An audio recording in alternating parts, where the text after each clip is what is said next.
तो बहुत छोटा सा है और एक रूल आएगा वो याद रखना, उस पर ज़्यादातर क्वेश्चन आते हैं, मेलस लॉ। तो क्या होता है पोलराइजेशन, देखो ध्यान से। तो लाइट जो है, बस अब आवाज़ नहीं, चुपचाप सुनो। लाइट जो है वो इलेक्ट्रोमैग्नेटिक वेव होती है,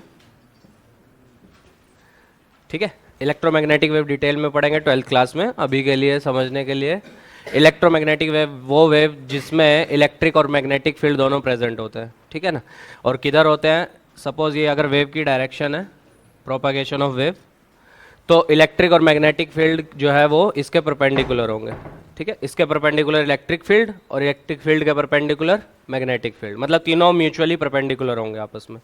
तीनों कौन कौन, direction of propagation of wave, electric field and magnetic field, ठीक है। All the three will be mutually perpendicular to each other, X Y Z axis के लोग, ठीक है। तो क्या होता है, लाइट जो है वो एक इलेक्ट्रोमैग्नेटिक वेव्स है, इलेक्ट्रोमैग्नेटिक वेव है। तो जो इलेक्ट्रिक फील्ड होती है, मतलब जो वाइब्रेशन होती है इलेक्ट्रिक फील्ड की, वो हर पॉसिबल डायरेक्शन में होती है, ठीक है। और सबको पता है परपेंडिकुलर डायरेक्शन में होगी। तो सपोज अगर ये डायरेक्शन ऑफ प्रोपगेशन है, ठीक है, और एक्स एक्सिस है, और मान लो ये जेड एक्सिस है, और ये वाला तुम्हारा मान लो वाई एक्सिस है, ऐसे ही मान लिया। तो ये वाई है, ये जेड है, ये एक्स है। तो अगर डायरेक्शन ऑफ प्रोपगेशन किधर है, एक्स डायरेक्शन में है, तो जो इलेक्ट्रिक फील्ड की वाइब्रेशंस होंगी वो किस प्लेन में होंगी, वो प्लेन जो डायरेक्शन ऑफ प्रोपगेशन के परपेंडिकुलर होगा। वो तो ऑब्वियस ही बात है। तो कौन सा प्लेन हो गया तुम्हारा, वाई जेड प्लेन। तो वाई जेड में जितनी भी डायरेक्शंस होंगी वो सारी में वाइब्रेट करेगा तुम्हारा इलेक्ट्रिक और इलेक्ट्रिक फील्ड, ठीक है। तो ऑर्डिनरी लाइट जो होती है, आवाज ध्यान से सुनना। तो ऑर्डिनरी लाइट जो होती है उसमें जो इलेक्ट्रिक फील्ड की वाइब्रेशंस होती हैं वो हर डायरेक्शन में पॉसिबल होंगी। कौन कौन सी डायरेक्शन, जो डायरेक्शन ऑफ प्रोपगेशन के परपेंडिकुलर होंगी, उन सब डायरेक्शन में इलेक्ट्रिक फील्ड वाइब्रेट करता है तुम्हारा ऑर्डिनरी लाइट में। बात समझ में आ रही है। देखो एग्जांपल के लिए, अगर ये एक्स डायरेक्शन में प्रोपगेट कर रही है लाइट, तो वाई जेड प्लेन में जितनी भी डायरेक्शंस होंगी सब में इलेक्ट्रिक फील्ड की वाइब्रेशंस पॉसिबल होंगी। वाई जेड में बहुत सारी डायरेक्शन है। देखो अगर सपोज ये एक्स वाई प्लेन है, सही है, मान लो लाइट प्रोपगेट कर रही है जेड में, तो एक्स वाई में बहुत सारी डायरेक्शन है कि नहीं। ये सारी की सारी एक्स वाई में तो है,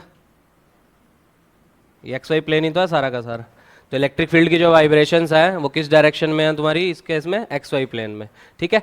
तो ऑर्डिनरी लाइट जो होती है उसमें क्या होता है, उसमें जो इलेक्ट्रिक फील्ड की वाइब्रेशंस हैं वो डायरेक्शन परपेंडिकुलर तो होगी लाइट की डायरेक्शन के, पर सारी डायरेक्शंस में वाइब्रेशंस पॉसिबल होंगी ऑर्डिनरी लाइट में। ऐसी लाइट को हम बोलते हैं अनपोलराइज लाइट या नॉन पोलराइज लाइट, ठीक है। तो वो लाइट जिसमें इलेक्ट्रिक फील्ड की जो वाइब्रेशंस हैं, वो लाइट जिसमें इलेक्ट्रिक फील्ड की वाइब्रेशंस हर डायरेक्शन में होती है, जो परपेंडिकुलर होंगी लाइट के प्रोपगेशन के, ठीक है। तो उस लाइट को हम बोलते हैं अनपोलराइज लाइट, ठीक है। इसको एक इंस्ट्रूमेंट से हम पोलराइज बनाएंगे, हम वो देखेंगे कैसे करते हैं। तो उस इंस्ट्रूमेंट को बोलते हैं पोलरॉइड। तो पोलरॉइड की हेल्प से हम क्या करते हैं, किसी भी अनपोलराइज लाइट को क्या करेंगे, पोलराइज करेंगे। मतलब अनपोलराइज लाइट को पोलरॉइड से पास करेंगे तो वो क्या बन जाएगी, तुम्हारी पोलराइज लाइट बन जाएगी। और इस मेथड को ही हम क्या बोलते हैं, पोलराइजेशन, ठीक है। तो पोलराइजेशन बेसिकली क्या हो गया, the restriction of vibration of electric field in one direction only। बात समझ में आ रही है। अभी अनपोलराइज लाइट में क्या है, बहुत सारी डायरेक्शंस में इसकी वाइब्रेशंस है, ठीक है। वो सारी की सारी डायरेक्शन किसके परपेंडिकुलर है, लाइट के डायरेक्शन के परपेंडिकुलर है, पर बहुत सारी डायरेक्शन में इसकी वाइब्रेशन है अभी, ठीक है। मतलब एग्जांपल के लिए, अगर कुछ टाइम पहले यहाँ पे थी, कुछ टाइम के बाद अब यहाँ पे डायरेक्शन हो गई, मतलब ऐसा वाइब्रेट कर रहा है। बात समझ में आ रही है। जैसे सपोज ये वाई जेड प्लेन है तुम्हारा, तो पहले अगर ऐसा वाइब्रेट कर रहा था टाइम 0 पे, टाइम 1 सेकंड पे ऐसा वाइब्रेट करने लगा इलेक्ट्रिक फील्ड, ठीक है। टाइम 2 पे ऐसा वाइब्रेट करने लगा, टाइम 3 पे ऐसा वाइब्रेट करने लगा, ठीक है। तो बहुत सारी डायरेक्शंस में वाइब्रेट कर रहा है वो, तो ऐसी लाइट को बोलते हैं अनपोलराइज लाइट। और ये सारी की सारी डायरेक्शन किसके परपेंडिकुलर होंगी, लाइट के प्रोपगेशन के परपेंडिकुलर होंगी। तो सपोज अगर लाइट एक्स डायरेक्शन में जा रही है तो ये सारी की सारी वाइब्रेशन किस प्लेन में हो रही है, वाई जेड प्लेन में, पर बहुत सारी वाइब्रेशंस हो रही हैं। ये समझ में आ रहा है। बहुत सारी मतलब टाइम 0 पे ऐसा वाइब्रेट वाइब्रेट कर रहा है, टाइम 1 पे ऐसा वाइब्रेट कर रहा है, टाइम 2 पे ऐसा इलेक्ट्रिक फील्ड वाइब्रेट कर रहा है, टाइम 3 पे ऐसा वाइब्रेट कर रहा है, तो वाइब्रेशन लगातार बदलती जा रही है। ये समझ में आ रहा है सबको? तो पोलराइजेशन क्या होता है? पोलराइजेशन वो प्रोसेस होता है जिसकी हेल्प से हम अनपोलराइज लाइट या ऑर्डिनरी लाइट अनपोलराइज होती है, तो अनपोलराइज लाइट को हम पोलराइज करते हैं, उसको बोलते हैं पोलराइजेशन। तो पोलराइज होने के बाद लाइट कैसे हो जाएगी? वाइब्रेशन सिर्फ एक डायरेक्शन में रेस्ट्रिक्ट हो जाएगी। तो अगर लाइट ऐसे डायरेक्शन में प्रोपेगेट कर रही है तो वाइब्रेशन या तो ऐसे हो जाएंगी तुम्हारी, या वाइब्रेशन ऐसे हो जाएंगी। ठीक है, मतलब पेपर पे बनाने, इस पे बोर्ड पे कैसे बनेगी? बोर्ड पे तो ऐसी बनेगी। तो अगर ये एक्स डायरेक्शन है तो पोलराइज लाइट में जो वाइब्रेशंस होंगी या तो ये वाई में होंगी, ऐसे दिखाई जाएंगी, या अगर ये डायरेक्शन है प्रोपगेशन की तो वाइब्रेशंस ऐसे दिखाई जाएंगी। ये पता है ना, समझ में आ रहा है? तो ये जो दो डायग्राम है, ये किसके डायग्राम है? पोलराइज लाइट के। सही है।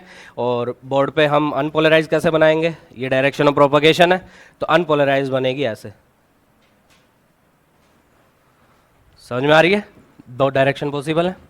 ठीक है, एक तो ये और एक ऐसे भी वाइब्रेट कर रहा है। ठीक है, पर पोलराइज में क्या करेगा? या तो ऐसे वाइब्रेट करेगा वो, या ऐसे वाइब्रेट करेगा। मतलब हमने उसकी वाइब्रेशंस को एक डायरेक्शन में रेस्ट्रिक्ट कर दिया। ठीक है, इसी को हम बोलते हैं पोलराइजेशन। समझ में आ गया पोलराइजेशन क्या है? तो पोलराइजेशन है the restriction of vibrations of electric field only in one direction is known as polarisation. ठीक है, और ऑर्डिनरी लाइट में क्या होता है? ऑर्डिनरी लाइट में जो तुम्हारा इलेक्ट्रिक फील्ड है वो बहुत सारी डायरेक्शंस में वाइब्रेट करता है। ठीक है, मतलब अगर एक्स डायरेक्शन में तुम्हारा वेव प्रोपागेट हो रही है, लाइट वेव, तो वो वाई जेड में जितनी भी डायरेक्शंस पॉसिबल है वाई जेड प्लेन में, उन सारी डायरेक्शंस में प्रोपागेट करता है तुम्हारा। ठीक है, सारी डायरेक्शन में वाइब्रेट करता है।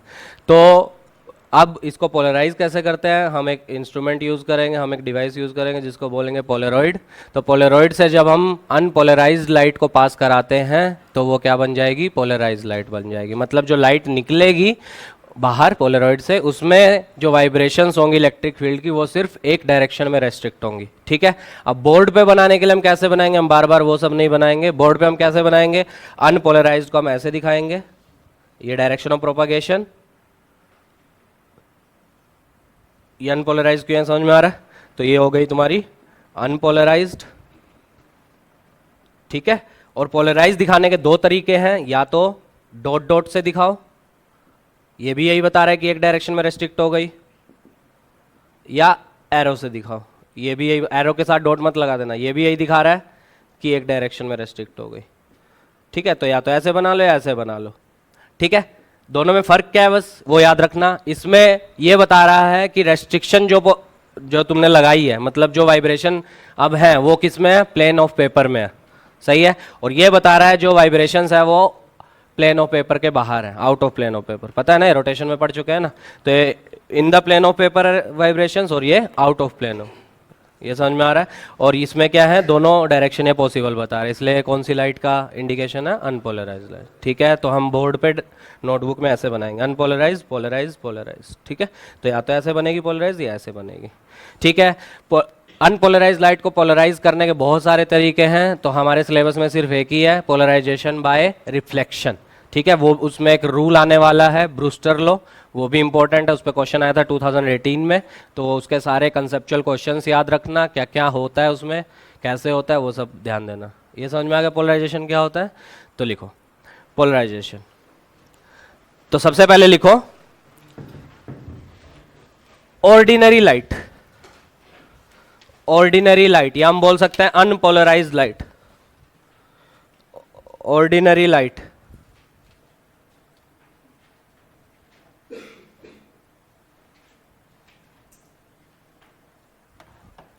लिखो। In an ordinary light, bracket में अनपोलराइज भी लिख लेना, ऑर्डिनरी लाइट ब्रैकेट में अनपोलराइज्ड, UNPOLARIZED, अनपोलराइज्ड लिखो। In an ordinary light, in an ordinary light comma the vibrations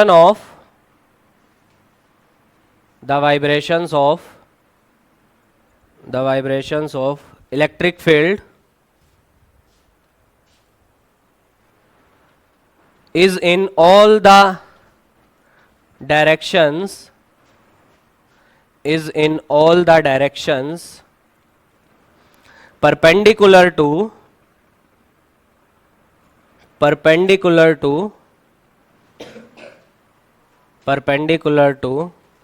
the direction of propagation of wave, light wave, in all the direction perpendicular to the direction of propagation of light wave. बात समझ में आ रही है? तो light wave जिस direction में travel कर रही है उसके जो परपेंडिकुलर प्लेन होगा, ये तो पता ही है ना सबको, अगर एक्स डायरेक्शन में कर रही है तो वाई जेड परपेंडिकुलर हो गया, अगर जेड डायरेक्शन में कर रही है तो एक्स वाई हो गया, वाई में कर रही है तो एक्स जेड हो गया. तो इस प्लेन में जितनी भी डायरेक्शंस पॉसिबल हैं सारी की सारी डायरेक्शन में वाइब्रेट करता है कौन? इलेक्ट्रिक फील्ड तुम्हारा. ठीक है, लिख लिया है. in all the directions which are perpendicular to direction of propagation of light waves. बात समझ में आ गई? ये डायग्राम बना लो, ये वाला. ठीक है, लाइट एक्स में प्रोपागेट कर रही है और वाइब्रेशन जो है वो वाई जेड प्लेन में होंगे.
ठीक है,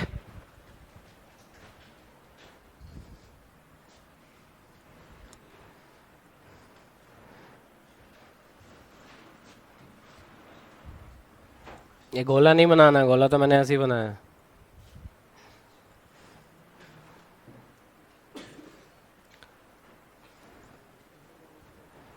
बना लिया?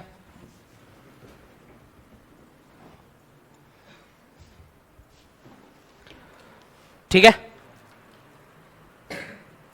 नेक्स्ट लाइन बना लिया.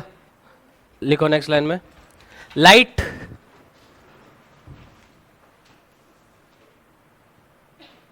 can be polarized, light can be polarized by passing it through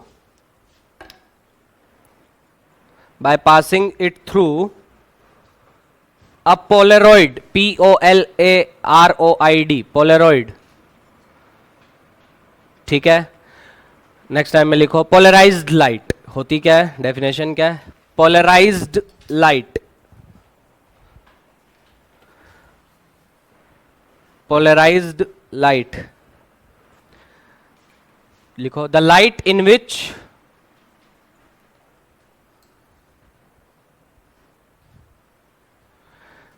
in which vibrations are restricted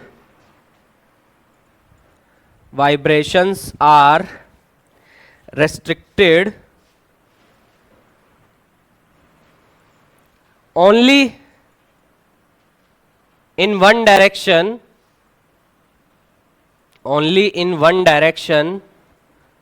perpendicular to direction of propagation of wave. अभी भी किसके परपेंडिकुलर होगा? Direction of propagation of wave, वो तो fix है. Perpendicular to direction of propagation of wave. यहां समझ में आ गया? ठीक है, क्या होता है पोलराइज लाइट, समझ में आ गया? नेक्स्ट टाइम में स्टार लगा के लिखो। टू रिप्रेजेंट अनपोलराइज लाइट या representation of unpolarise light, representation of unpolarised light, representation of unpolarised light. तो बोर्ड पे कैसे बनाएंगे अब से हम? ये है डायरेक्शन ऑफ लाइट वेव, ठीक है? तो वाइब्रेशंस कैसी होंगी?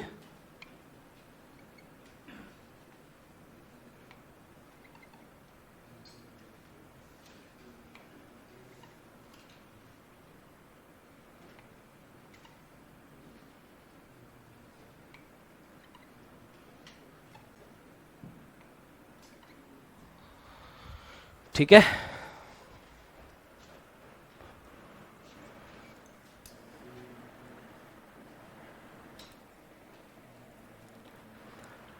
समझ में आ रहा है? तो हमने क्या बोला है, ये एक्स डायरेक्शन, तो वाइब्रेशंस किस में है? वाई में भी हैं और जेड में भी हैं, ठीक है? तो ये दो डायरेक्शन पॉसिबल हैं, तो दोनों में है, तो अनपोलराइज्ड होगी।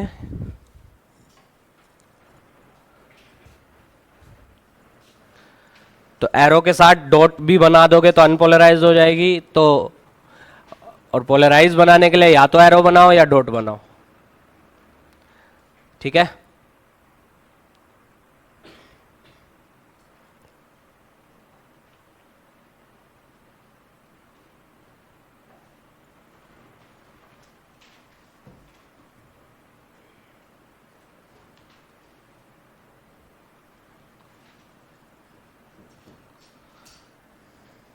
समझ में आ गया यहां तक? तो पोलराइज्ड क्या हो जाएगी? ये डायरेक्शन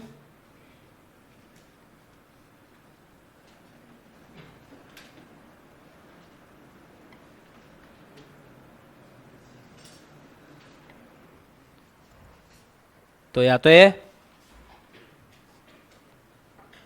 या ये, हम दोनों यूज करेंगे, कभी कोई कभी कोई, वो डिपेंड करेगा वाइब्रेशंस प्लेन में है या प्लेन के बाहर है,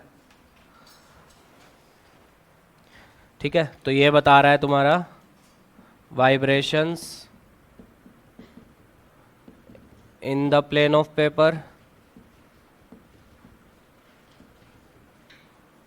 vibrations out of plane of paper.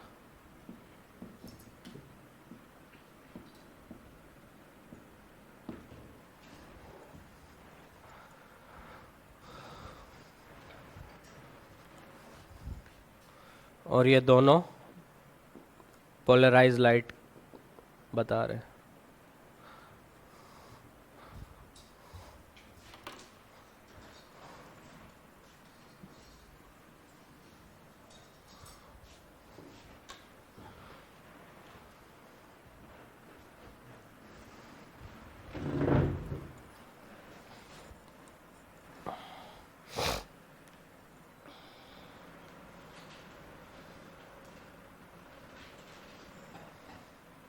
ठीक है, समझ में आ गया यहां तक?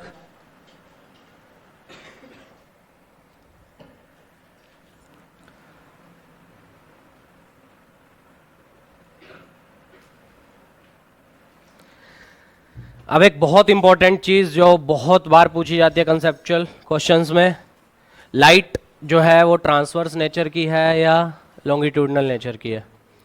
तो लाइट जो है वो ट्रांसवर्स नेचर की है, ठीक है? कैसे है?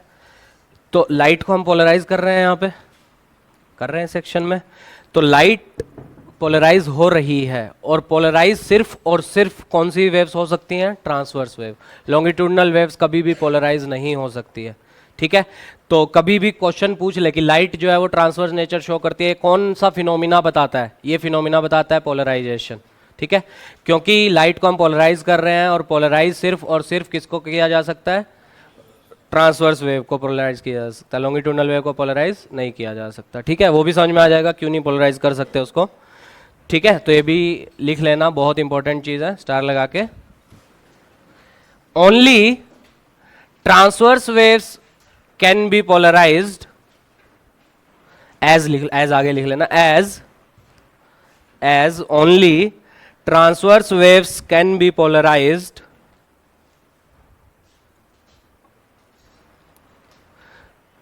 as only transverse waves can be polarized, so light waves are transverse in nature. तो पहले बहुत डिबेट चला इसके ऊपर, कोई साइंटिस्ट बोलते हैं कि लाइट जो है वो ट्रांसवर्स नेचर की है, कोई बोलता है लॉन्गिट्यूडनल की है। तो लास्ट में पोलराइजेशन ने प्रूव किया, इस फिनोमिना ने प्रूव किया कि लाइट जो है वो ट्रांसवर्स नेचर की है।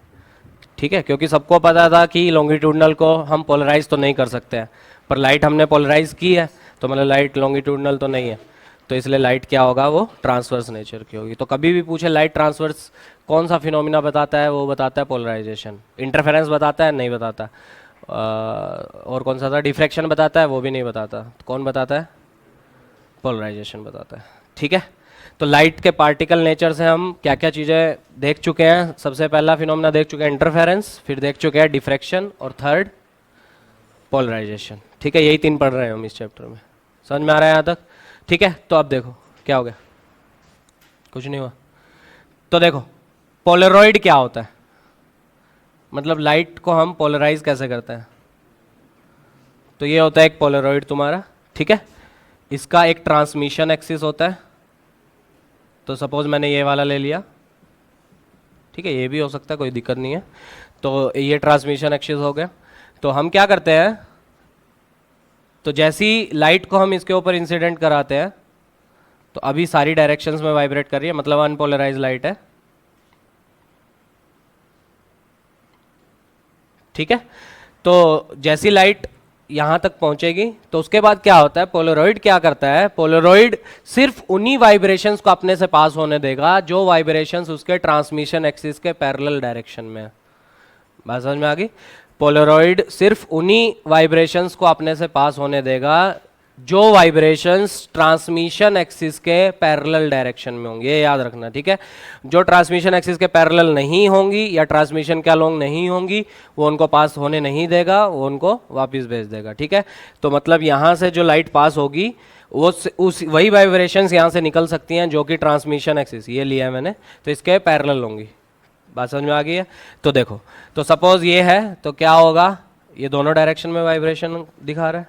ठीक है, ये ऐसा भी और ऐसा भी। ठीक है, तो जब ये यहां पहुंचेगी तो क्या होगा, इस केस में क्या होगा, क्या सिर्फ इसी वाइब्रेशन को जाने देगा ये? सही है, तो यहां से निकलने के बाद क्या कुछ ऐसा दिखेगा,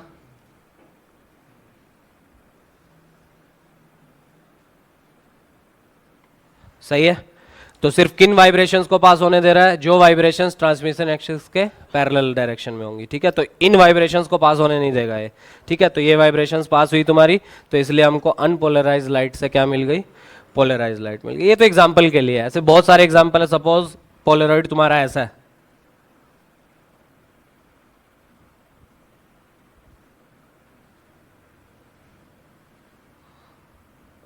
ये है ट्रांसमिशन एक्सिस। ठीक है, तो ये है लाइट जो इंसिडेंट हो रही है। तो सारी डायरेक्शंस में जो जो डायरेक्शन प्रोपगेशन के परपेंडिकुलर होंगी, सारी डायरेक्शन में वाइब्रेट करेगा।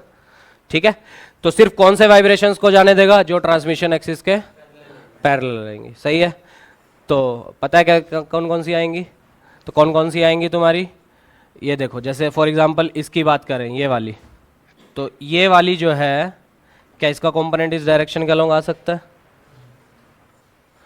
क्या इसका कंपोनेंट इस डायरेक्शन के अलोंग आ सकता है, नहीं आ सकता। अरे ये जो वाइब्रेशन है, ये मैं इस सिंगल वाइब्रेशन की बात कर रहा हूँ। मान लो मैं इस वाइब्रेशन की बात कर रहा हूँ, बाकियों को भूल जाओ, अभी सिर्फ इस वाइब्रेशन की बात कर रहा हूँ। क्या इसका कंपोनेंट उस डायरेक्शन में नहीं आ सकता? तो एक परपेंडिकुलर जाएगा ना, क्या इस केस में बोल रहा हूँ? तो एक तो ऐसा जाएगा ना। सपोज ये एम्पलीट्यूड ए है वाइब्रेशन का, ध्यान से समझना, ये एम्पलीट्यूड ए है और ट्रांसमिशन एक्सिस के साथ एंगल कितना बना रही है, थीटा। तो ये क्या हो गया, ए कोस थीटा हुआ, और ये क्या हो जाएगा, ए साइन थीटा। अरे सही है, तो किसको पास होने देगा? ए cos थीटा को, साइन थीटा को ब्लॉक कर देगा। तो क्या कुछ ऐसा नहीं दिखेगा? तो ये क्या बच गया तुम्हारा? ए cos थीटा, तो इसको पास होने दिया इसने। बात समझ में आ गई?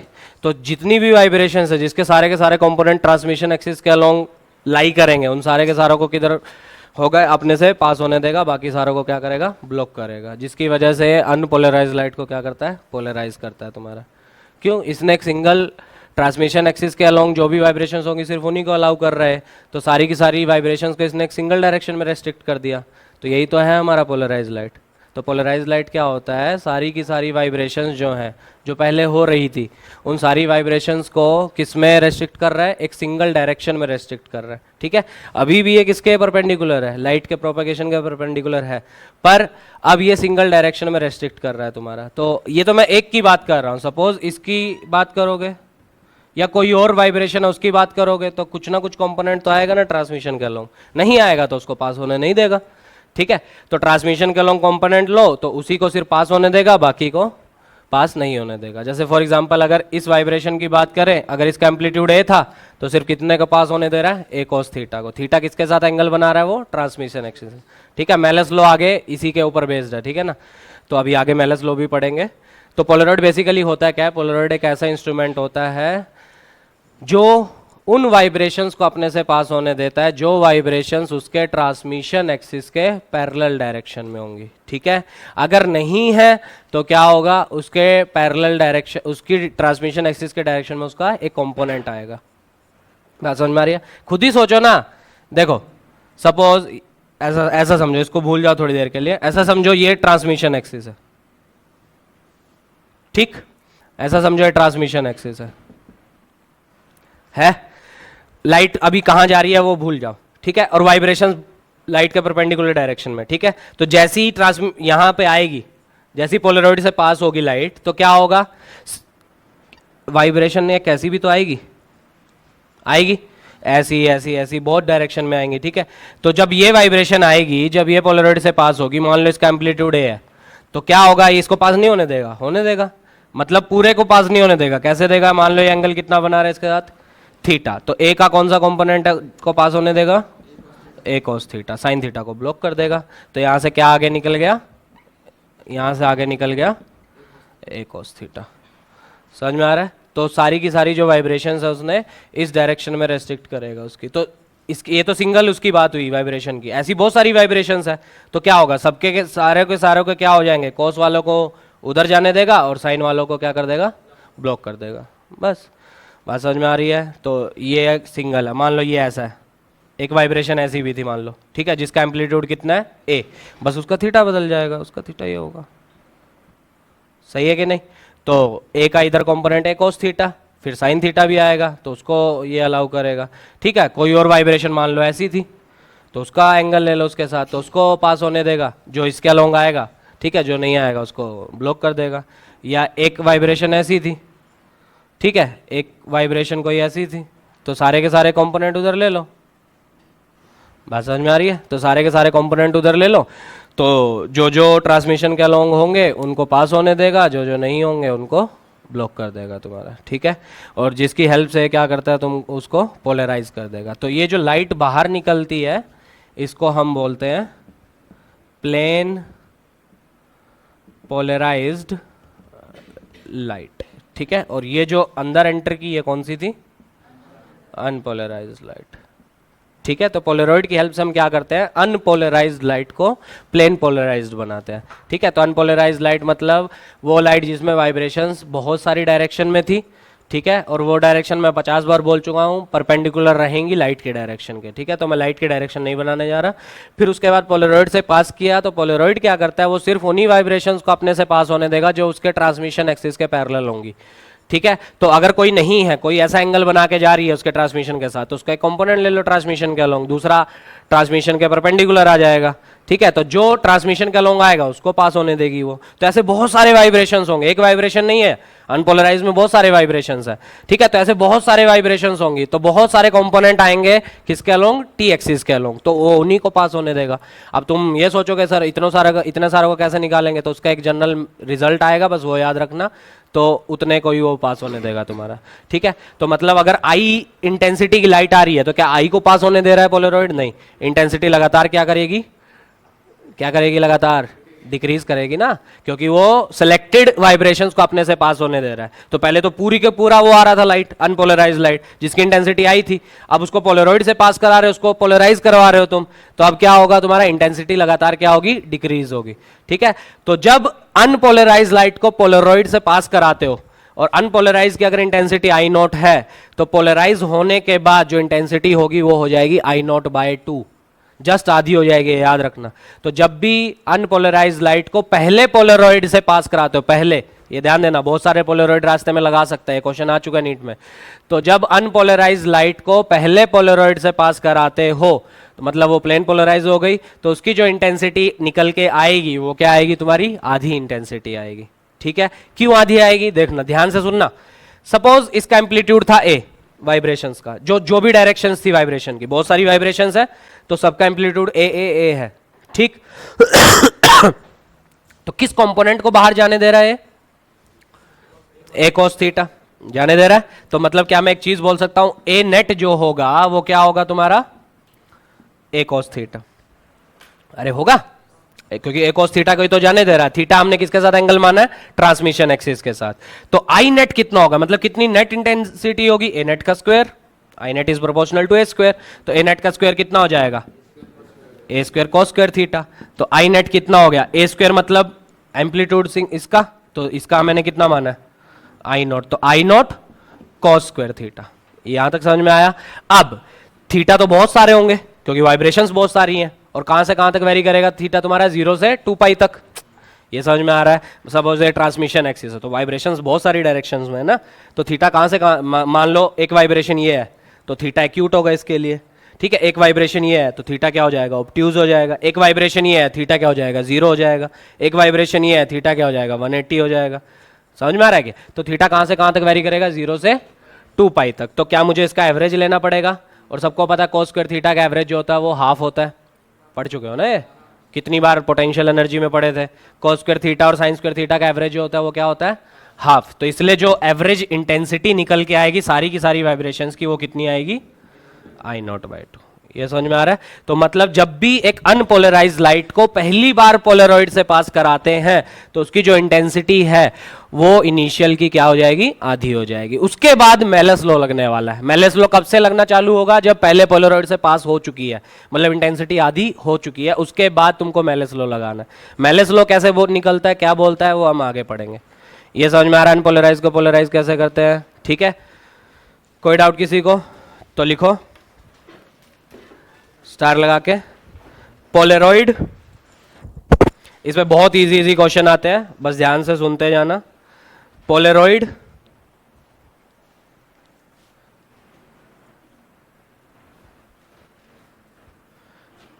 तो पोलरॉइड क्या है, द इंस्ट्रूमेंट या the device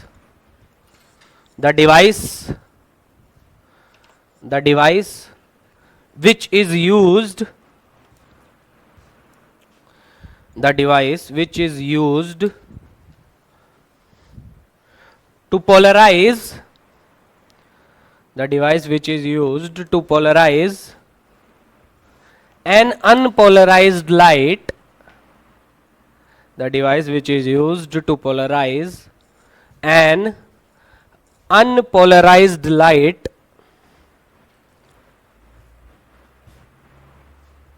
is known as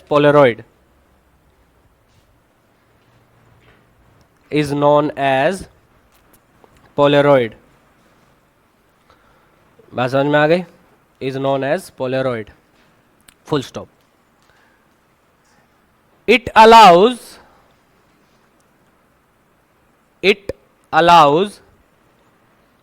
only those vibrations, और हर क्वेश्चन में तुमको उसका ट्रांसमिशन एक्सिस दिया होगा, वो जरूरी नहीं है वर्टिकल ही हो, उसको ऐसा टेढ़ा भी कर सकता, कोई प्रॉब्लम नहीं है उसमें। It allows only those vibrations to pass through it, it allows only those vibrations to pass through it which are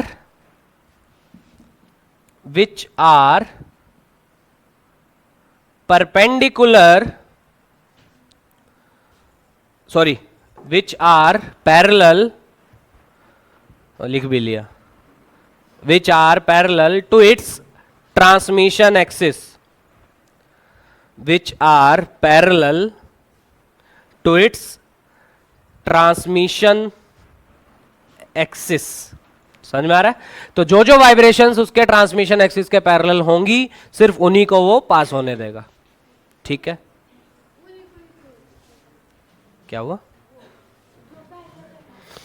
वो डिजाइन ही ऐसे किया गया।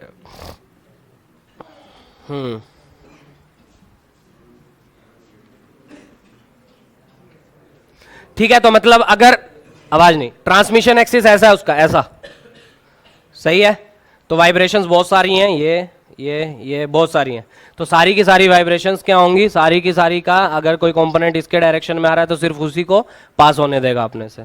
ठीक है ना? तो ये वाला डायग्राम बना लो।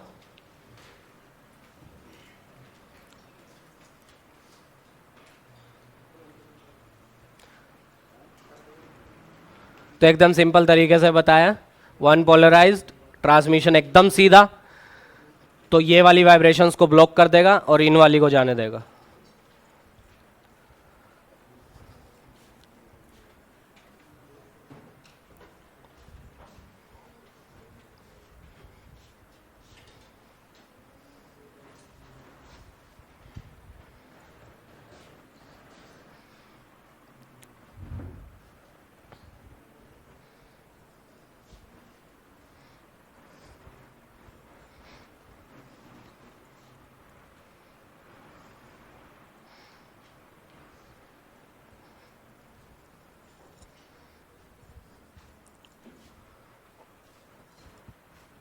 तो जो लाइट बाहर निकल के आएगी उसको हम बोलते हैं प्लेन पोलराइज्ड, पोलराइज हो गई है वो। कैसे हुई समझ में आ रहा है? तो सिर्फ दो डायरेक्शन मैंने बनाई थी, एक तो ये वाली और एक ये वाली, तो क्योंकि ट्रांसमिशन एक्सिस ऐसा है तो सिर्फ इसी वाली वाइब्रेशन को उसने पास होने दिया और इस वाली को ब्लॉक कर दिया।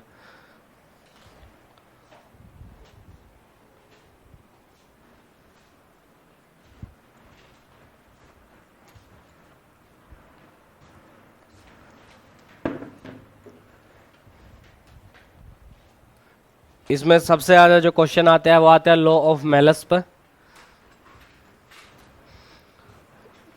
छोटा सा लॉ है, वो याद रखना, कैसे लगाना है वो भी पता होना चाहिए।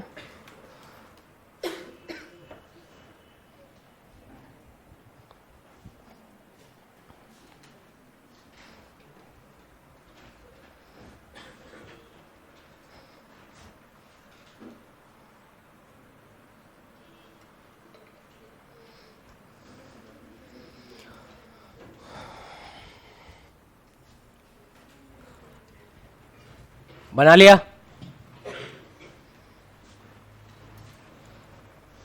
सबने? पक्का? लिखो next, law of Malus, MALUS, law of मालस या मेलस, जो अच्छा लगे, लॉ ऑफ मेलस, MALUS। ठीक है, तो लॉ ऑफ मेलस लगाना है, पता है कब? तो पहला बार नहीं लगाना है, याद रखना। आधे लोग गलती करते हैं, पहली बार में लगाना चालू कर देते हैं। पहली बार में सिर्फ सीधा ये रिजल्ट लगाना है कि इंटेंसिटी क्या होगी, आधी। ठीक है, वो भी मैं लिखवाऊंगा। तो जब भी अनपोलराइज लाइट को पोलरॉइड से पास कराओगे, आई नोट अगर इंटेंसिटी है अनपोलराइज लाइट की, तो पोलरॉइड से निकलने के बाद कितनी इंटेंसिटी हो जाएगी, I0/2। उसके बाद भी अगर पोलरॉइड लगा रहे हो रास्ते में, तब इंटेंसिटी कितनी कितनी हो जाएगी, वो लॉ ऑफ मेलस बताएगा तुमको। ठीक है, तो देखो क्या होता है, बहुत ध्यान से समझना। तो सपोज सब एक में ही बना लेते हैं।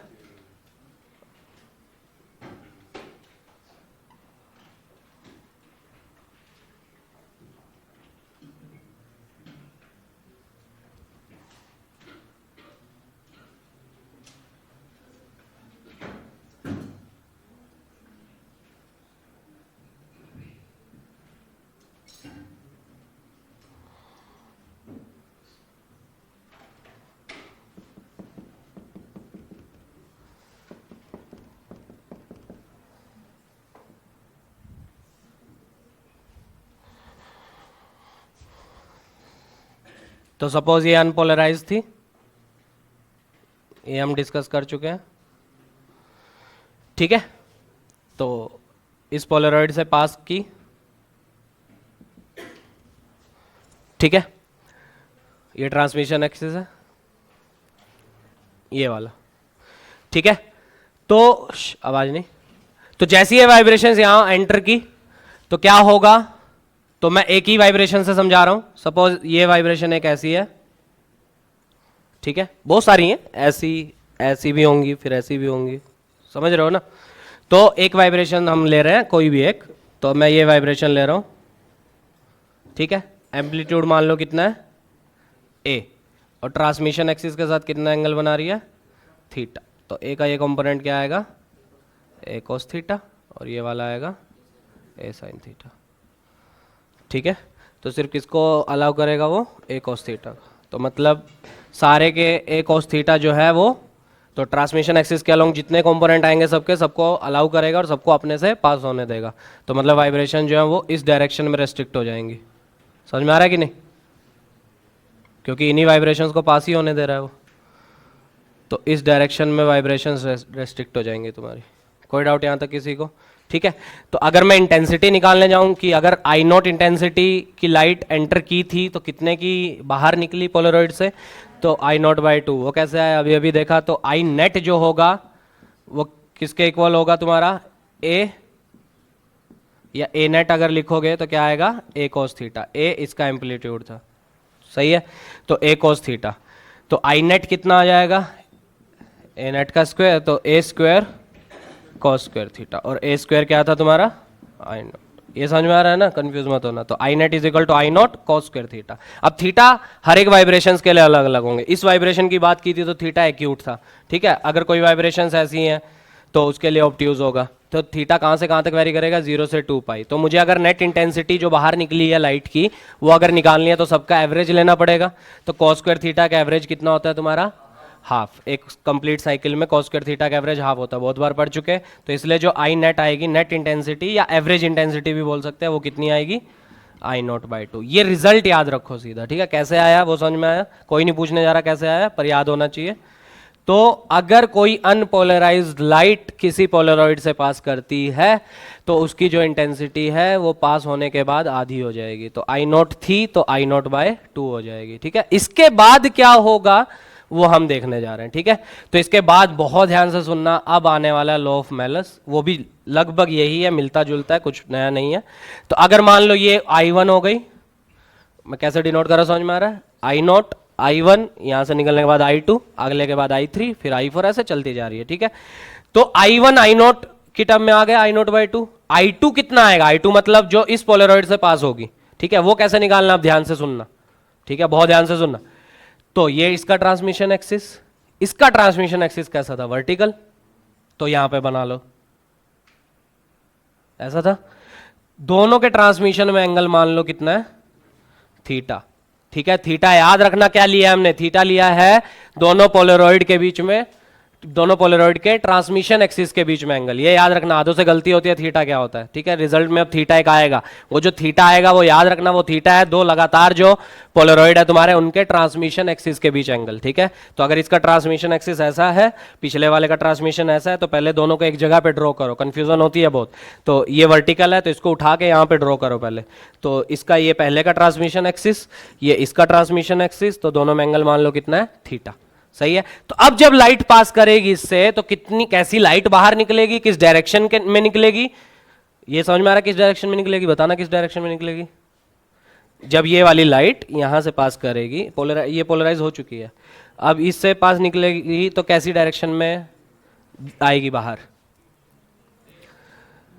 क्या ये ऐसा एंटर करेगी, सही है। तो मान लो एम्पलीट्यूड कितना है इसका, A1 मान लिया, फिर से A1 का ये कंपोनेंट A1 cos थीटा, सिर्फ इसको अलाउ करेगी, अरे सही है। तो ये जितने भी हैं सबके सब A1 cos थीटा अलाउ करेंगे सारे के सारे के। तो कैसी बाहर निकलेगी, ऐसी बाहर निकलेगी, सही है कि नहीं, अरे ऐसी तो निकलेगी, क्योंकि ट्रांसमिशन एक्सिस के पैरेलल जो भी वाइब्रेशंस होंगी उन्हीं को पास होने देगा। तो ये ट्रांसमिशन एक्सिस है तो इसके पैरेलल यही तो होंगी, सही है, तो इनको बाहर आने देगा, तो ये हो जाएगी तुम्हारी यहां से बाहर आने के बाद लाइट की डायरेक्शन। सही है, एम्पलीट्यूड कितना होगा इनका, अरे बोलो ना, अगर यहां इन वालों का A1 था तो इसका कितना होगा A1 cos थीटा, इसमें क्या सोचना है इतना, कितना होगा A1 cos थीटा। ये बात समझ में आ रही है। बेसिकली जो लाइट पोलरॉइड से बाहर निकल रही है वो किस डायरेक्शन के लोग निकल रही है, जो ट्रांसमिशन एक्सिस की डायरेक्शन है। सही है, तो थीटा का मतलब या तो ये समझ लो कि थीटा का मतलब क्या है, जिस एंगल से लाइट जो है वो तुम्हारी बाहर निकल रही है तुम्हारी, तो लाइट ऐसे एंटर की थी तो लाइट बाहर ऐसे निकल रही है, तो थीटा क्या होगा, ये वाला जो एंगल जितने से ये डेविएट हुआ तुम्हारा। ठीक है, या दूसरे वर्ड्स में बोला जाए जितने से ट्रांसमिशन एक्सिस दोनों के इंक्लाइंड आपस में, एक ही तो बात है। तो पहले का ट्रांसमिशन ऐसा था तो वाइब्रेशंस भी ऐसी निकली, तो लाइट ऐसे निकली आई बाहर। अब दूसरे का ट्रांसमिशन ऐसा हो गया तो लाइट अगर ऐसे एंटर की तो जब ट्रांसमिशन एक्सिस ऐसा होगा तो इन्हीं को अलाउ करेगा जो वाइब्रेशंस ऐसी होंगी। तो वाइब्रेशन जो ऐसी होंगी तो कंपोनेंट ले लो सबके, तो सबके कंपोनेंट जब लिए तो बाहर कैसी आई, ये वाली लाइट बाहर आई तुम्हारी। तो मान लो अगर A1 एम्पलीट्यूड था जो एंटर की, तो कौन से कंपोनेंट को सिर्फ बाहर जाने देगा, A1 cos थीटा को। ठीक है, तो अब मैं I2 लिखने जा रहा हूं, ध्यान से समझना। I2 मतलब ये वाली इंटेंसिटी कितनी होगी, अरे बोलो ना, A1 square cos square theta, या जिसको I2 समझ में नहीं आया तो A2 क्या होगा, A2 क्या होगा A1 cos थीटा, तो A2 होगा A1 cos थीटा। तो I2 क्या हो जाएगा, A2 का स्क्वायर, तो A1 स्क्वायर, अरे बोलो, सही है, तो I2 is equal to A1 square,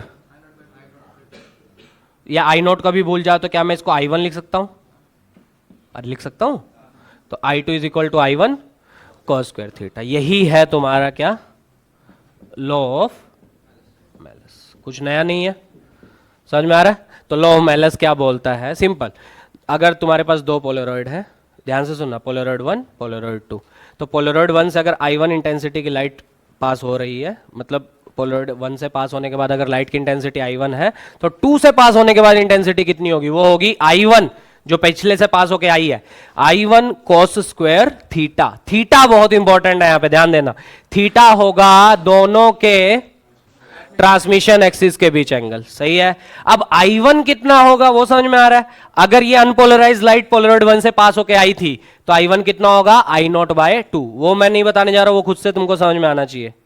समझ में आ रहा है, जैसे फॉर एग्जांपल अगर क्वेश्चन अगर आ जाए, सिंपल सा क्वेश्चन कर लेते हैं, मान लो ये है, ये जो लाइट आई है यहां से, इसकी इंटेंसिटी I0 अनपोलराइज्ड है, यहां से पास हुई, कितनी होगी यहां पे, तो मान लो मैंने पोलरॉइड ऐसा लगाया, खुद ही बताना अब कितना होगा,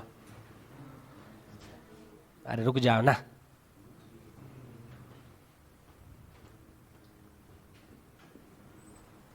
बोलो अब यहां से जो लाइट निकलेगी उसकी इंटेंसिटी कितनी होगी,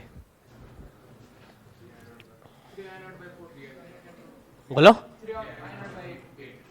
तो कितनी होगी यहां पे intensity, I1 cos square theta. I1 कितनी है तुम्हारी, इनटू थीटा, थीटा है दोनों के ट्रांसमिशन के बीच एंगल, तो इसका ट्रांसमिशन यही है, तो यहां पे बना लो, तो कितना है 30, तो cos स्क्वायर 30 √3/2 का स्क्वायर 3/4, तो कितना हो जाएगा, ठीक है, स्क्वायर करते हुए गलती मत करना, पूरा आंसर गलत हो जाएगा, 3I0/8। सही है, अच्छा इसमें बताना, इसमें गलती होगी देखना, ये अभी अनपोलराइज्ड है, ध्यान देना,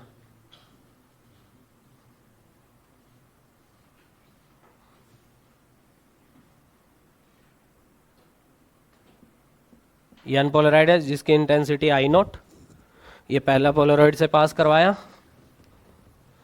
और ये है तुम्हारा दूसरा पोलरॉइड,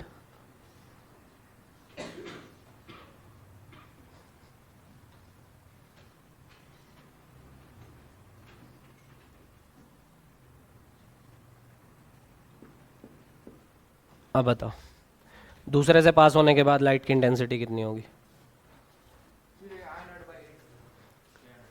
अभी भी 3I0/8 होगी, बाय 8 नींद से जागा है, देखो इधर देखो, ये गलती होती है, क्यों होती है, देखो ये अनपोलराइज लाइट थी, अभी अभी नींद से जागा है, ये अनपोलराइज लाइट थी जिसकी इंटेंसिटी कितनी थी I0, तो अनपोलराइज है, चाहे ट्रांसमिशन एक्सिस कैसा भी हो, निकलने के बाद, यहां से निकलने के बाद intensity I nought by to होगी। तो ये इंटेंसिटी हो गई तुम्हारी आई नॉट बाई टू, ये सही है। अब इसके बाद कितनी होगी, यहां से निकलने के बाद होगी पिछले वाली into cos square theta. Theta किस किस के बीच एंगल है, मैं 50 बार बोल चुका हूं, थीटा किस किस के बीच एंगल है, थीटा है दोनों के ट्रांसमिशन के बीच एंगल। दोनों के ट्रांसमिशन के बीच एंगल 60 नहीं है इस बार, इसका ट्रांसमिशन ये है और इसका ट्रांसमिशन ये है, दोनों के ट्रांसमिशन में एंगल है 30 डिग्री। अरे दिख रहा है, क्योंकि इसका ट्रांसमिशन वर्टिकल के साथ 30 बना रहा है, इसका ट्रांसमिशन वर्टिकल के साथ 60 बना रहा है, तो इसका ट्रांसमिशन इसके ट्रांसमिशन के साथ कितना बना रहा है, 30 डिग्री। समझ में आ रहा है? तो cos स्क्वायर 30 डाल दो तो वही आंसर आएगा जो पिछले में आया था, तो 3 आई नॉट बाय 8। समझ में आ रहा है? और अगर इसको सीधा रख देते और इसको ऐसा ही रहने देते तब कितना होता, मतलब इसका ट्रांसमिशन एक्सिस यही है सीधा, हाँ, तो वो हो जाता I nought by two cos square theta, और थीटा हो जाता 60। बात समझ में आ रही है? क्योंकि इसका ट्रांसमिशन ऐसा है अब, ठीक है, दूसरे का 60 डिग्री बना रहा है, तो दोनों के ट्रांसमिशन में होगा 60 डिग्री एंगल। ये समझ में आ रहा है? तो cos स्क्वायर 60 हो जाएगा 1/4, स्क्वायर लगाना है ध्यान देना, तो आई नॉट बाय 8 हो जाएगा। समझ गए? इजी है। तो ये है तुम्हारा लॉ ऑफ मेलस। लिखो, ये वाला बनाओ सबसे पहले।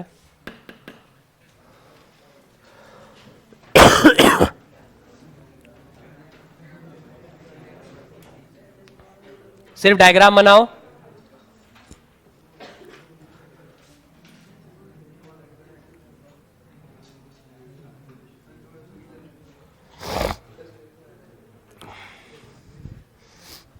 आवाज नहीं, जिसको समझ में ना है पूछ लेना, सारे न्यूमेरिकल इसी पे आएंगे।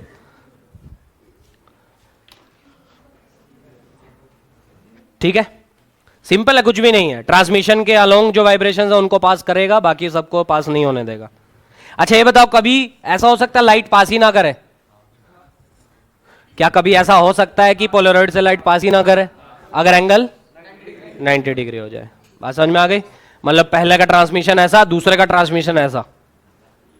समझ में आ रहा है? मतलब इसको ऐसा कर दो, तो इसको अब इधर सुनो पहले, इसको एक नाम भी बोलते हैं हम, एनालाइजर। ठीक है, इसको पोलराइजर पहले को, और इसको क्या बोलते हैं, एनालाइज। एनालाइजर क्यों बोलते हैं वो समझ में आ रहा है? क्योंकि हम इसको घुमा घुमा के देख सकते हैं लाइट जो निकल रही है उसकी इंटेंसिटी कितनी है। क्यों? क्योंकि इसको घुमाने से क्या होगा, मजा आएगा। इसको पोलराइड को घुमाने से क्या होगा, इसको घुमाने से क्या होगा, एंगल चेंज होगा ट्रांसमिशन एक्सिस में, और जैसे ही एंगल चेंज होगा ये जो लाइट निकलेगी इस पोलराइड से उसकी इंटेंसिटी बदलेगी तुम्हारी। सही है? तो इसको घुमा घुमा के हम देख सकते हैं कि लाइट जो निकल रही है उसकी इंटेंसिटी कितनी है, इसलिए इसको हम एनालाइजर बोलते हैं। मतलब इससे एनालाइज करते हैं कि लाइट जो निकल रही है उसकी इंटेंसिटी कितनी है। ठीक है, और कभी कभी ऐसा भी होता है लाइट निकलेगी ही नहीं तुम्हारी। क्यों नहीं निकलेगी वो समझ में आ रहा है? क्यों? ताकि अगर तुम इसको ऐसा लगा दोगे, पिछले वाला ऐसा लगा, ट्रांसमिशन एक्सिस ऐसा है, और इसको ऐसा हॉरिजॉन्टली लगा दो, मतलब ट्रांसमिशन हॉरिजॉन्टली हो जाएगा, हॉरिजॉन्टल हो जाएगा।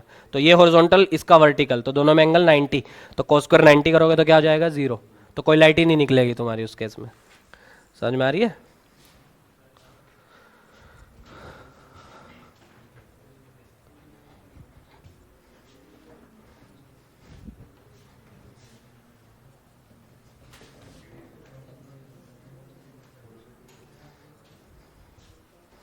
ज़्यादा दूर दूर पे मत बनाओ, पास ही बनाओ। इसको इधर खींच लो, ऐसा इधर खींच लो।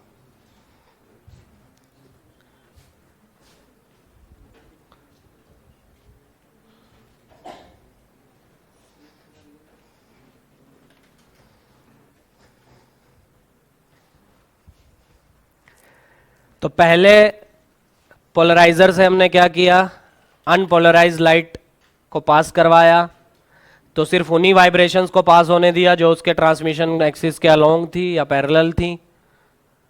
तो अगर आई नॉट इंटेंसिटी की लाइट पास करवाई हमने तो आई नॉट की बाहर नहीं निकलेगी, ऑब्वियस ही बात है, क्योंकि कुछ वाइब्रेशंस को रेस्ट्रिक्ट कर रहा है वो, तो इसलिए सारी की सारी इंटेंसिटी बाहर नहीं आएगी लाइट की।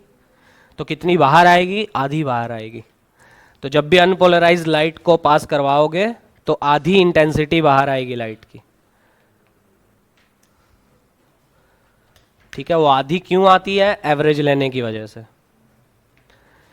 ठीक है, यहां क्या किया है पता है ना, यहां सिर्फ मैं एक वाइब्रेशन से दिखा रहा हूं, बहुत सारी वाइब्रेशन ऐसी ऐसी। ठीक है, तो मैंने सिर्फ एक वाइब्रेशन समझाने के लिए ली है, और ऊपर टी एक्सिस लिखते जाना, नहीं तो समझ में नहीं आएगा कैसे पास हुआ। और डॉटेड से बनाया करो टी एक्सिस।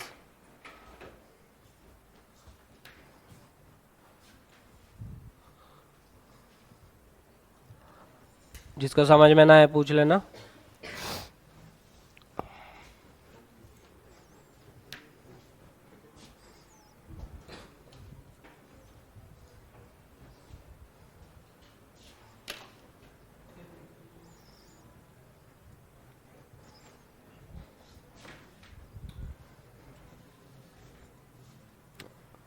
बना लिया डायग्राम।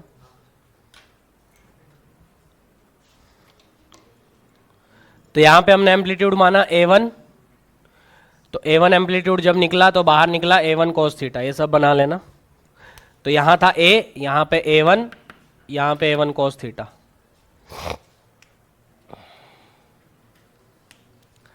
तो सिर्फ पहली बार इंटेंसिटी आधी होगी, उसके बाद हर बार मेलस लॉ लगेगा, ध्यान देना। पहली बार मतलब अनपोलराइज को जब पोलराइज बनाओगे। बना लिया है पूरा सबने? ये कैसे वाइब्रेशंस जा रही हैं समझ में आ रहा है? यहां तक लिख लिया? लिखो व्हेन, इसको नाम दो पोलरॉइड या पोलराइजर, इसको नाम दो analyser.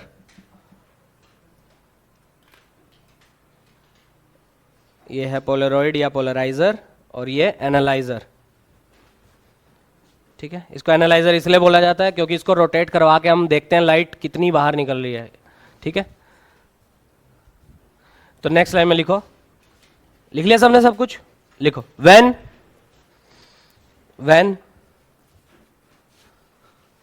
Unpolarised light is incident on polarizer, when unpolarized light is incident on polarizer,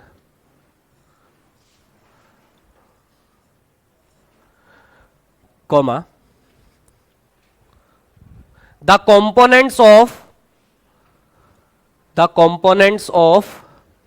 all the vibrations, the components of all the vibrations along t axis, components of all the vibrations along t axis is passed through it। तो सारे के सारे vibrations के जो components होंगे, vibrations बहुत सारी हैं दिख रही हैं सबको, तो सारी वाइब्रेशंस के जो कंपोनेंट टी एक्सिस के अलोंग होंगे वो सारे के सारे पास हो जाएंगे। कहां से? पोलरॉइड से। Is pass through it. तो नेक्स्ट टाइम में लिखो, सो intensity of light coming out of Polaroid is given by, so intensity of light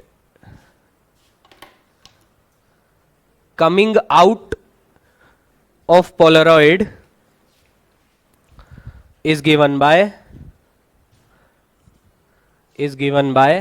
I1 is equal to, next line में I1 is equal to क्या हो जाएगा? I not cos square theta. और cos square theta जब लिख रहे हो तो वो ब्रैकेट लगा के एवरेज लिख लेना, क्योंकि बहुत सारी वाइब्रेशंस है तो सारे के सारे कंपोनेंट्स के हम एवरेज लेंगे। तो I nought cos square theta, theta और नीचे एवरेज लिख लेना। लिख लिया यहां तक? बोर्ड पे ब्रैकेट के नीचे एवरेज लिख लिया। और थीटा कहां से कहां तक वेरी करेगा? 0 से 2 पाई, क्योंकि बहुत सारी वाइब्रेशंस है तो कोई वाइब्रेशन कितना एंगल बनाएगी टी एक्सिस के साथ, कोई कितना बनाएगी, पर बनाएगी कितने से कितने के बीच में? 0 से 2 पाई। ये तो समझ में आ रहा है? ठीक है, लिख लेना। Here theta lies between 0 to 2 पाई,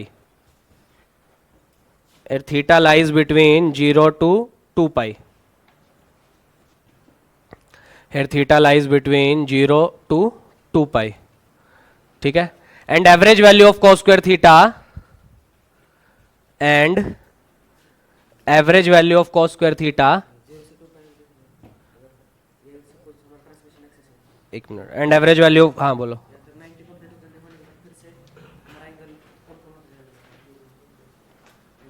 ऐसे देखो ना वाइब्रेशन, ये ऐसा है, ये ऐसा ऐसा ऐसा।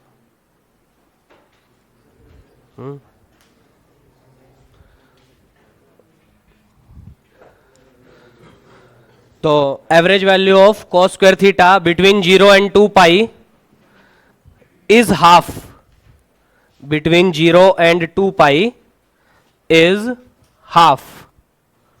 ठीक है, तो नेक्स्ट टाइम लिखो, so I1 is equal to I naught by two. बहुत इंपॉर्टेंट रिजल्ट है, I1 is equal to I naught by two. Star लगा के अंडरलाइन कर लेना। मतलब जब भी लाइट को तुम पहले पोलराइड से पास करोगे तो पोलराइज तो होगी ही होगी और इंटेंसिटी उसकी आधी हो जाएगी पहले के कंपैरिजन में। So I1 is equal to I naught by two. Next line में आओ। फर्दर, अब लॉ ऑफ मेलस लगेगा यहां से। Further, if light is passed through an analyser, further if light is passed through an analyzer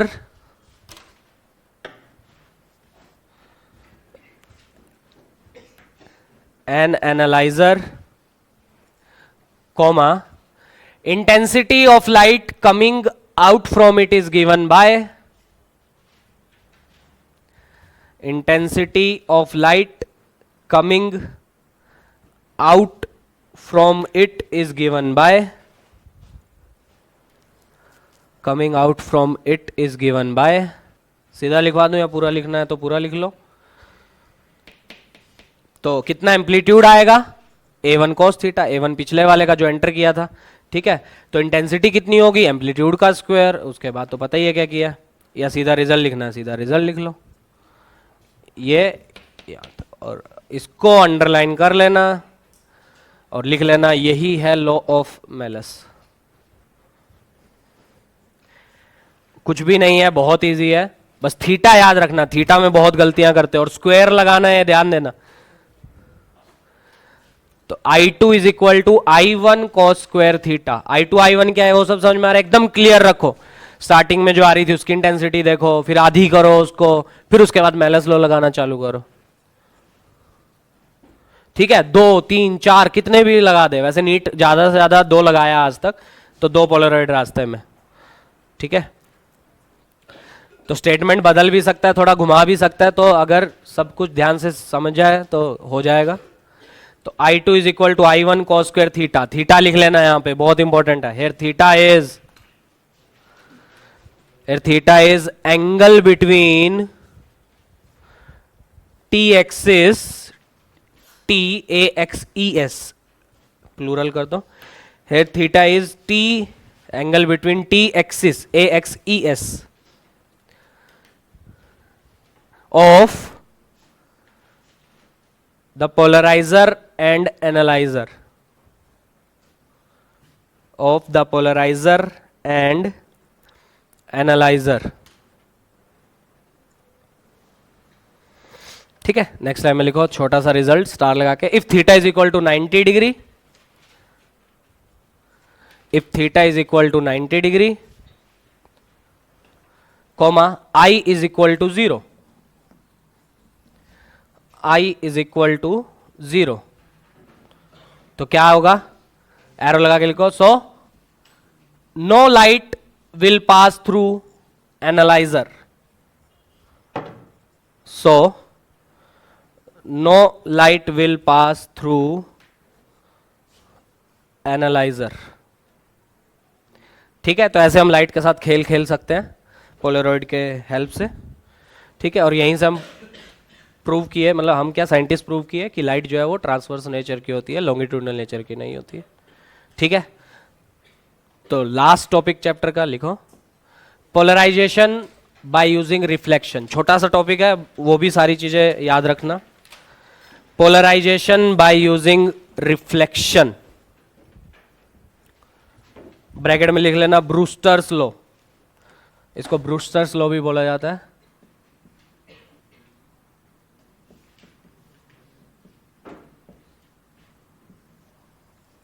BREWSTER Brewster's law, polarisation by using reflection, Brewster's law, ठीक है। तो देखो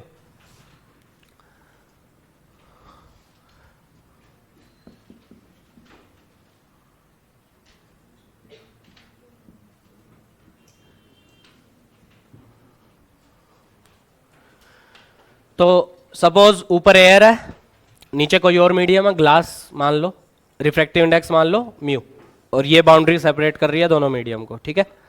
तो अगर ये हमारी इंसिडेंट लाइट है,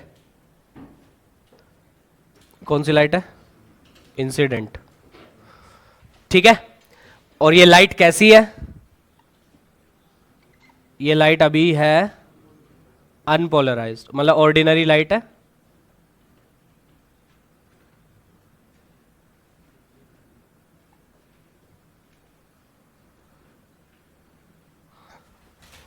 ठीक है, तो अभी क्या है, ये इंसिडेंट लाइट है अनपोलराइज्ड।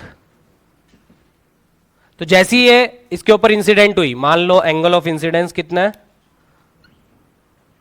आई पी, ठीक है, इसको पी से ही डिनोट करते हैं। तो I P angle of incidence, सही है। तो क्या होगा, सबको पता है,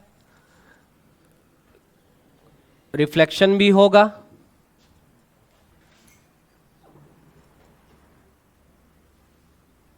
ठीक है, और रिफ्रैक्शन भी होगा, सही है। तो अगर ये आईपी है तो लॉ ऑफ रिफ्लेक्शन क्या बोलता है, ये भी कितना होगा? आईपी। तो ये है रिफ्लेक्टेड रे और ये है रिफ्रैक्टेड रे। अच्छा, एंगल ऑफ रिफ्रैक्शन बताना कौन सा होगा? एंगल ऑफ रिफ्रैक्शन ये वाला होगा ना। तो ये है मान लो आर। स्नेल्स लॉ याद है? स्नेल्स लॉ क्या बोलता है? Mu one sine I is equal to, याद है? तो mu one sine I, mu one मतलब एयर का रिफ्रैक्टिव इंडेक्स कितना होता है? इनटू साइन आई, आई मतलब I P, is equal to mu two दूसरे का refractive index mu into sine R. तो मतलब यहां से थोड़ा सा सिंप्लीफाई हो गया, sine I P is equal to mu into sine R. देखो यहां तक समझ में आया? ठीक है, तो अब बहुत ध्यान से रिजल्ट सुनना। क्या था? ब्रूस्टर ने बोला कि अगर ये जो रिफ्लेक्टेड रे है और ये जो रिफ्रैक्टेड रे है, ये दोनों अगर आपस में परपेंडिकुलर हो जाएं, कौन कौन? रिफ्लेक्टेड रे और रिफ्रैक्टेड रे, अगर ये दोनों आपस में परपेंडिकुलर हो जाएं तो ये जो रिफ्लेक्टेड रे होगी ये पूरी की पूरी पोलराइज हो जाएगी। तुम्हारी बात समझ में आ गई? तो ब्रूस्टर ने बोला कि अगर if reflected ray and refracted ray makes an angle 90 degree with each other, then the reflected ray will be completely polarized. तो refracted का क्या होगा? वो partially polarize हो जाएगी, ठीक है। refracted का क्या होगा? वो partially polarize हो जाएगी, और reflected जो है वो क्या हो जाएगी? completely polarize हो जाएगी, सही है। और किस डायरेक्शन में polarize होगी? दो डायरेक्शन बताई थी। तो ब्रूस्टर ने बोला ये किस डायरेक्शन में पोलराइज होगी? ये होगी प्लेन के out of plane of paper में पोलराइज हो जाएगी। समझ में आ रहा है? और इसका क्या होगा? वही होगा जो मंजूर खुदा होगा।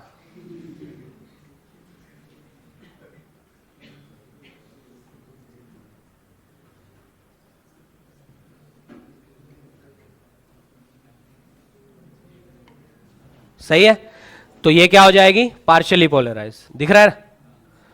तो reflected ray will be, sorry refracted ray will be partially polarized. सीधा 18 में कंसेप्चुअल क्वेश्चन आया था इस पे। और reflected ray will be completely, spelling देख लेना, पोलराइज्ड। और किधर होगी? आउट ऑफ, ऐसा मत बना देना, ध्यान देना, out of plane of paper. समझ में आ गया? कब? आवाज नहीं, ये रिजल्ट याद रखना। ये रिफ्लेक्टेड है सिर्फ और सिर्फ तभी पोलराइज होगी जब रिफ्लेक्टेड और रिफ्रैक्टेड दोनों में एंगल कितना होगा? 90 डिग्री। ये याद रखना, ठीक है। तो उस केस में इस आईपी को जो हम नाम देते हैं, ये जो आईपी है इसको हम नाम देते हैं ब्रूस्टर एंगल, ठीक है। और ये जो स्टेटमेंट मैंने अभी बोली इसको बोलेंगे ब्रूस्टर्स लॉ। तो ब्रूस्टर्स लॉ क्या है वो समझ में आ गया? ब्रूस्टर्स लॉ बोला है कि if light is incident at a particular angle of incidence IP, एक particular angle of incidence IP पे अगर इंसिडेंट करोगे लाइट को, तब हमको एक रिफ्लेक्टेड रे मिलेगी जो कि कंप्लीटली पोलराइज होगी अगर रिफ्लेक्टेड रे और रिफ्रैक्टेड रे दोनों आपस में 90 डिग्री का एंगल बनाए। समझ में आ रहा है? तो आईपी एक स्पेशल एंगल आएगा, अभी हम डिराइव करेंगे। तो उस आईपी के लिए अगर लाइट उस एंगल पे इंसिडेंट हो गई तुम्हारी, ठीक है, तो पक्का तुम्हारी जो रिफ्लेक्टेड होगी और रिफ्रैक्टेड होगी दोनों में एंगल कितना आएगा? 90 आएगा। और अगर एंगल 90 आ गया तो मैं सीधा सीधा बोल सकता हूं रिफ्लेक्टेड रे क्या होगी? पूरी की पूरी पोलराइज हो जाएगी, और ये क्या होगी? Partially polarize. ठीक है, तो एंगल वो कितना आएगा वो अभी हम देखेंगे। तो ध्यान से देखो, तो अगर ये एंगल 90 है, बहुत ध्यान से सुनना, तो मैं बोल रहा हूं सीधा सीधा आईपी प्लस आर, ये भी 90 होगा क्योंकि ये टोटल 180 है, ये 90 जा चुका, तो आईपी प्लस आर क्या होगा? पक्का? तो IP plus R is equal to 90 degree. अरे होगा, तो इसमें डाल दे। तो sine I P is equal to mu sine R. क्या मैं आर को लिख सकता हूं? 90 माइनस आई पी। देखो सही है क्या? अब साइन 90 माइनस थीटा क्या होता है? अरे बोलो, साइन 90 माइनस थीटा 50 बार करा चुके हैं। Sine 90 minus theta first quadrant, और साइन किस में चेंज हो जाएगा? क्योंकि 90 ऑड मल्टीपल है, कितनी बार बताना पड़ेगा? तो sine 90 minus theta cos theta. सही है यहां तक? अब एक चीज देखो, sine theta upon cos theta, तो sine IP upon cos IP, tan IP is equal to mu. तो आईपी कितना आ गया? तो आईपी कितना आ गया? Tan inverse mu. तो अगर इस एंगल पे लाइट इंसिडेंट हुई, बात समझ में आ रही है? अगर इस एंगल पे लाइट इंसिडेंट हुई तब तुम्हारी जो रिफ्लेक्टेड रे होगी वो क्या होगी? Completely polarize. ये बोला था ब्रूस्टर ने। ठीक है, अभी एंगल कैसे निकालना है? इजी तो है, टेन इनवर्स म्यू। म्यू किसका रिफ्रैक्टिव इंडेक्स? इस मीडियम का।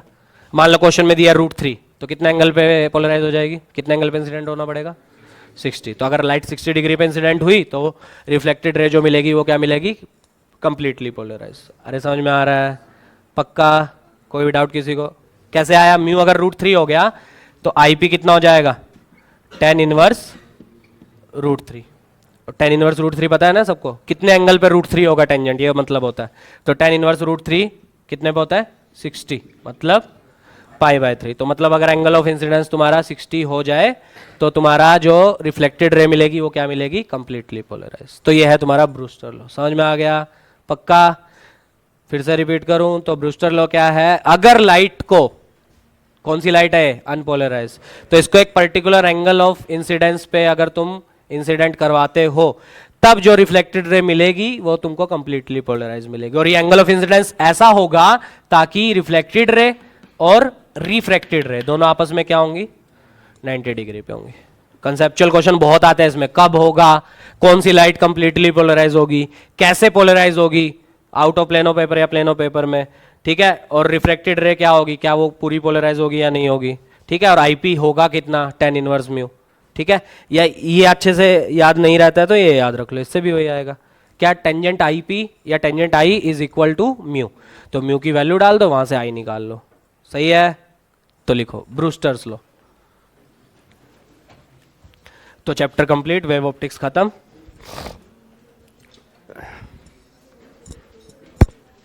ब्रूस्टर्स लॉ लिखो, बाद में बनाना, पहले लिखो। अकॉर्डिंग टू दिस लॉ, बहुत इंपॉर्टेंट स्टेटमेंट है, बोर्ड में आता ही है। According to this law, comma, if light is incident, if light is incident at, if light is incident at a particular angle of incidence IP, at a particular angle of incidence IP, I के नीचे छोटा सा p, then the reflected ray, then the reflected ray is completely polarized, then the reflected ray is completely polarized, और Brewster ने वो angle भी निकाल के बताया कितना एंगल होगा, तो वो एंगल होगा tan इनवर्स म्यू, ये याद रखना सीधा, ठीक है। और आईपी को बोलेंगे हम ब्रूस्टर एंगल, क्योंकि ब्रूस्टर ने खोजा है तो ब्रूस्टर एंगल, ठीक है। तो डायग्राम बनाओ अब। अच्छा, वो आईपी आईपी दोनों आईपी क्यों लिए वो समझ में आ रहा है? लॉ ऑफ रिफ्लेक्शन क्या बोलता है? I is equal to R, angle of incidence is equal to angle of reflection. और दूसरा हमने लगाया स्नेल्स लॉ, याद है इसी चैप्टर में पढ़े थे, μ1 sin i is equal to μ2 sin r। μ1 air का रिफ्रैक्टिव इंडेक्स वो 1 हो जाएगा, इसलिए 1 लिखा है यहां पे।